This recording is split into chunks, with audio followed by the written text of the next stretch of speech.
iniciar, eu gostaria de que os meninos contassem um pouquinho da história deles. Por que Gabriel está aqui presente? Por que Ulisses está aqui presente? Quando, conversando com o Marcelo, com o Tadeu, a gente pensou no tema desafios de gestão estratégica na construção de edifícios, eu não tinha dúvidas que eu ia convidar os dois para participar desse momento conosco. Por quê? O Gabriel é a minha maior referência em gestão de obras, principalmente obras verticais.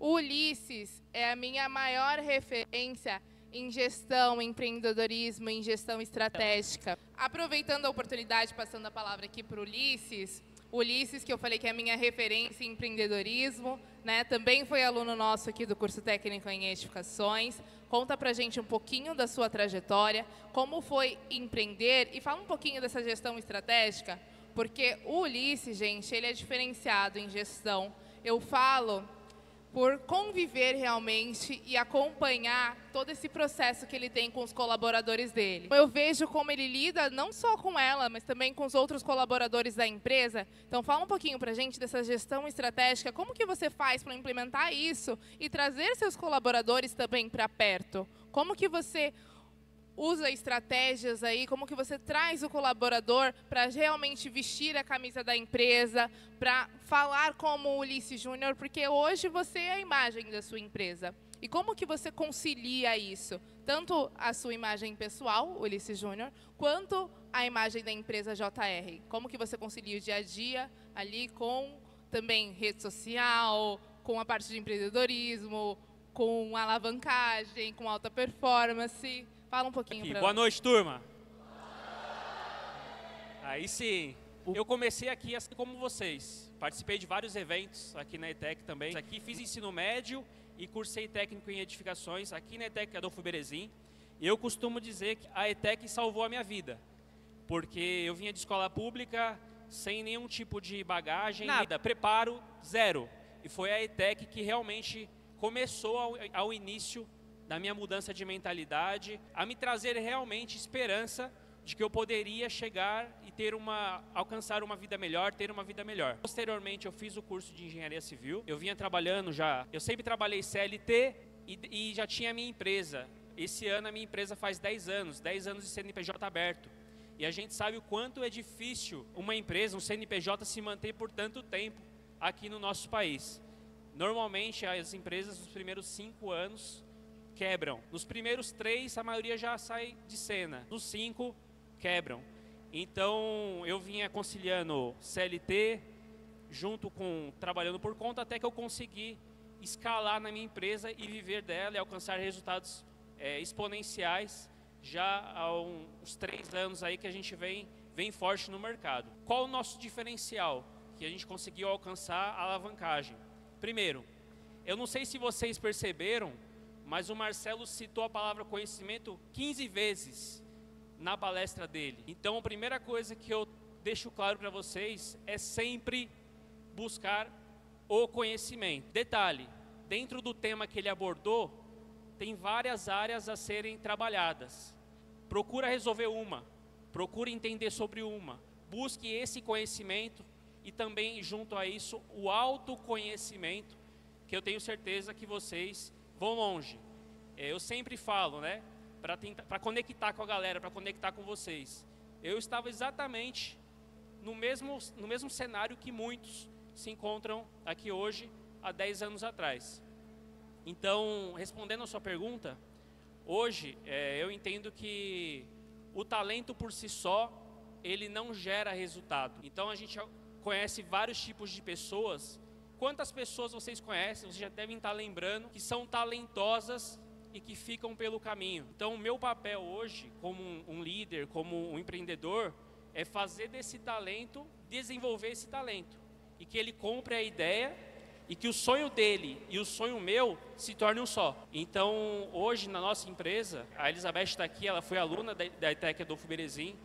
Se fizesse um gráfico hoje, você sabe, se fizesse um gráfico de crescimento do quanto ela evoluiu como profissional, como pessoa, e também, por que não, a gente tem que falar, tem que ser adulto, financeiramente, nesse ano, a gente sabe que foi muito importante, que está sendo bem interessante. Ela não está aqui para dizer. Então, é humanizar. Na minha visão, na minha humilde opinião, o líder ele tem que ser acessível. Acabou aquela história de te emprego, te pago o seu salário e está tudo certo. Não, o líder tem que ser acessível, ele tem que saber qual o sonho da pessoa que trabalha para ele, vender o seu também, porque todos temos, e juntos irmos num caminho só. Parece muito bonito, parece que talvez não funcione, que seja só teoria, mas não. Tem que alinhar essa teoria à prática e é isso que a gente vende na nossa empresa. 2024, quando ela iniciou trabalhando com a gente, tínhamos um plano de carreira já do ano de 2024 e antes de finalizar esse ano já criamos os nossos objetivos da empresa e pessoais meus e pessoais delas para o ano de 2025. Tem que fazer sentido. Hoje as pessoas falam muito isso. Para mim fazer um projeto, para mim trabalhar numa empresa, para mim gastar energia com isso tem que fazer sentido. Então eu entendi que o meu papel era esse, a venda, né? Vender a minha empresa de uma forma que fizesse sentido para os meus colaboradores. Eu fiz uma pesquisa de campo no ano passado, eu mandei para várias pessoas para responder, para resumir a nossa empresa em uma palavra. A resposta recordista foi confiança. Eu digo que buscar o conhecimento e levar a confiança para as pessoas, seja um colaborador ou seja para um cliente, é o papel principal. De ser líder, como é ser líder? Falou em conhecimento, que você deve sempre adquirir conhecimento. E hoje eu sinto muito, tanto de engenheiros formados, quanto arquitetos formados, técnicos formados, ou até os alunos técnicos em edificações, alunos de arquitetura, de engenharia. Eu vejo que o profissional de hoje em dia, da construção civil, infelizmente, a maioria, viu gente? A maioria está estagnando. Como assim estagnando? Não pense em inovação, não pense em adquirir conhecimento, não pense em especialização. Eles acham que o meu dia a dia, o trabalho que eu exerço, é só isso e pronto. O salário vai estar na minha conta no fim do mês. E é o que a gente não pode deixar acontecer. Principalmente, falando em desafios na construção de edifícios, o que mais acontece? O profissional que está lá no dia a dia da construção de edifícios, eles acabam tendo uma rotina diária. E o engenheiro, falando agora do profissional ali que está na parte de gestão de uma obra, né, na figura do engenheiro. O engenheiro está ali diariamente, só que ele tem algumas coisas que ele precisa fazer. E ele acaba se tornando o encarregado da obra, o mestre da obra, e não a figura do engenheiro em si. Por que eu falo isso? Hoje, o que mais acontece nas obras é o engenheiro está lá todo dia, está resolvendo problemas todo dia, porque eu falo que a gente foi formado para resolver problemas, né? Essa é a nossa principal função, resolver problemas. E serão de vocês também alunos que estão formando técnico em edificações, que farão gerenciamento de obras. Vocês estão sendo formados para resolver problemas. Acaba se apegando a alguns detalhes que, na verdade, a gente não precisa se apegar. E coisas que a gente realmente deveria saber, a gente acaba deixando de lado. Então, o engenheiro hoje, ele tem que ser gestor, ele tem que ser líder na sua obra, ele tem que saber tudo o que está sendo feito. Ele tem que parar de terceirizar serviços. Hoje, galera que está aí do setor de engenharia, os profissionais também convidados, hoje, quem trabalha em gerenciamento de obras, Marcelo falou na palestra dele, vocês sabem hoje, estou fazendo alvenaria na minha torre. Quantos metros quadrados o meu pedreiro está assentando? Quanto tempo que ele faz 1 metro quadrado de alvenaria, que ele assenta 1 metro quadrado de alvenaria? Isso não é importante. Sim, é importante. A gente trabalha com números. Engenheiro não trabalha sem número, né, Marcela? A gente tem que ter dados. Como que a gente vai cobrar a produção do nosso colaborador? Como que a gente vai saber o prazo que a gente vai finalizar um andar? O prazo que vai finalizar a torre? Quantitativo de material, gente. O que eu mais vejo de dor em obra? Quantitativo de material. Quantos inteiros já me procuraram para quantificar material, porque o engenheiro da obra terceirizou para ele quantificar. Quantifica aí. Gente, a gente está falando de muito material. Uma torre leva quanto de material? E isso é investimento. tanto para o construtor, é investimento para o engenheiro também, que está lá recebendo pela obra, é produção. Então, a gente trabalha com números, a gente trabalha com dados. E o que eu mais vejo hoje dos profissionais é que eles estão estagnados numa rotina da obra, numa rotina, na verdade, que não precisa ser deles. Eles têm, sim, que estar pé na obra. Engenheiro é para ficar no escritório, só lidando com papel? Não, mas a gente tem que ter embasamento. E aí eu aproveito a fala e pergunto para o Marcelo. Marcelo, com toda a sua experiência, quais são os principais desafios com esses profissionais? O desafio é fazer com que a pessoa tenha realmente o interesse de buscar o conhecimento. A Natiele estava falando da parte de materiais. Instalação hidráulica, gente, da nossa compradora ali, ó, é uma enormidade de peça, de bitola, de ângulo. É tanta coisa que vai de instalação hidráulica. E a gente vê que muitos engenheiros não se interessam em entender como levantar a parte hidráulica da obra. Realmente dá trabalho, né? Hoje em dia, com a tecnologia, tem os softwares que já faz o projeto, que já sai a lista de material. Mas é importante a gente saber fazer e não só delegar. E uma coisa que vocês nunca podem ter medo é de ensinar aquilo que vocês sabem. Tem muito engenheiro que não forma sucessor. Quem não forma sucessor não sobe a escada da vida. Então, para mim sair de engenheiro residente, eu tive que treinar o meu estagiário para ele me substituir, para eu virar coordenador de obra. Aí eu tive que treinar o meu residente para ele virar coordenador de obra, para eu virar gerente de obra. E assim sucessivamente. A gente não pode ter medo de formar as pessoas. O que a Natiele falou é verdade.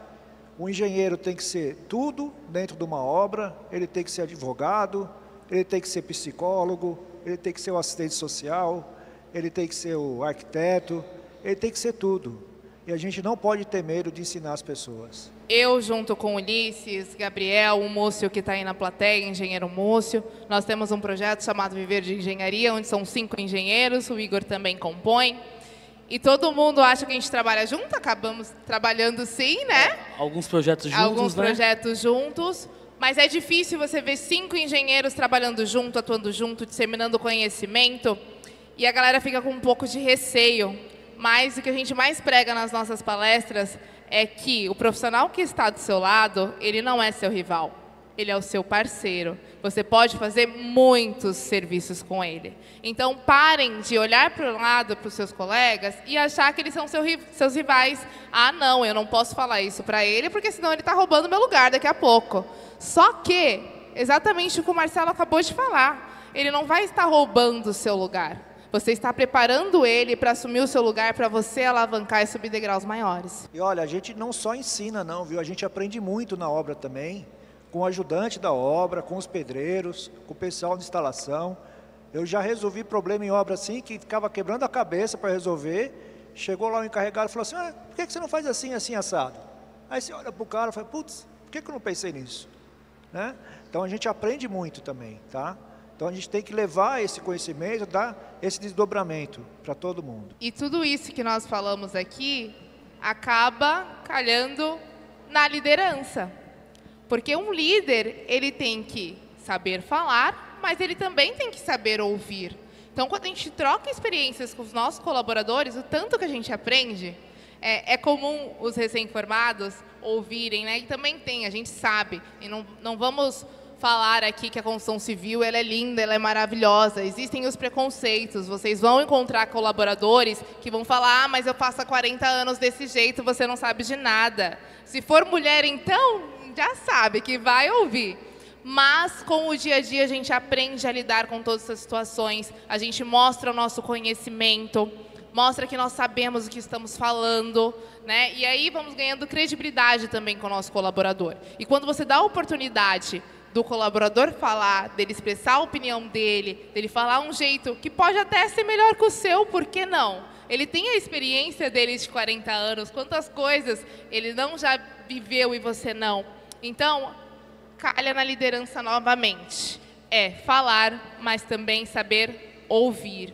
Um líder, tanto técnico, arquiteto, engenheiro, tem que saber ouvir os seus colaboradores. Nós falamos aqui tanto do pé na obra, mas vamos falar um pouquinho de projeto, já que você está no alto padrão, as coisas são bem mais detalhadas. E quando a gente fala em projeto, principalmente engenheiro, não é só pensar quadrado, gente. Pode vir um projeto de um arquiteto, só que os projetos complementares? O que mais dá problema em obra? Eu costumo falar que o que mais dá problema em obra é projeto hidráulico, é instalação hidráulica. É muita peça, como o Marcelo falou, são muitas conexões, muitas tubulações. E interpretar esses projetos é muito difícil. E sempre tem uma alteração para fazer em projeto hidráulico na obra. Então vamos falar um pouquinho de compatibilização. Traz um pouquinho da sua expertise, tanto no vertical quanto no alto padrão. Acho que uma dor do mercado hoje das obras, e até queria entender que era uma dor nas obras verticais e continua sendo uma dor a questão da compatibilização. O Marcelo explanou aqui que ela é o anteprojeto, né, Marcelo? É você ter esse anteprojeto, você conversar, você colocar o projeto na mesa antes de executá-lo, antes de ele ir para a obra. E essa compatibilização é de extrema importância, né? E principalmente as questões hidráulicas de instalações, com arquitetura, com estrutura.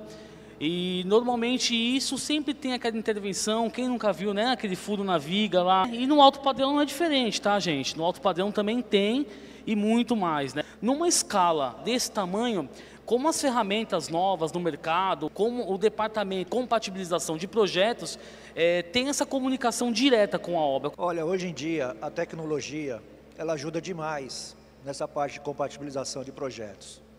Antigamente, quando eu me formei, isso era feito no papel vegetal, pegava o papel vegetal, colocava em cima do outro projeto. Tudo isso passa por aquilo que a gente já falou, de buscar o conhecimento. Hoje os programas estão muito mais fáceis, ele mesmo já faz a compatibilização.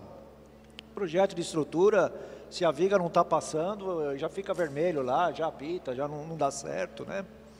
Isso numa construtora, isso multiplica demais o que pode dar errado. Sem contar que quando o Gabriel está falando aqui, que está fazendo uma casa de tantos milhões, ele tem um proprietário, a gente tem 8.000 proprietários depois para prestar conta, né?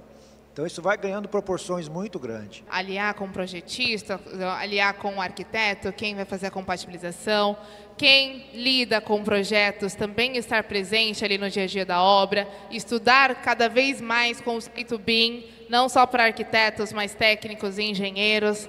É uma inovação que veio com tudo e quem ainda não trabalha com BIM está ficando para trás. E agradecer tanto o Ulisses Júnior, muito obrigado pela presença e por compartilhar um pouquinho da sua experiência com a gente.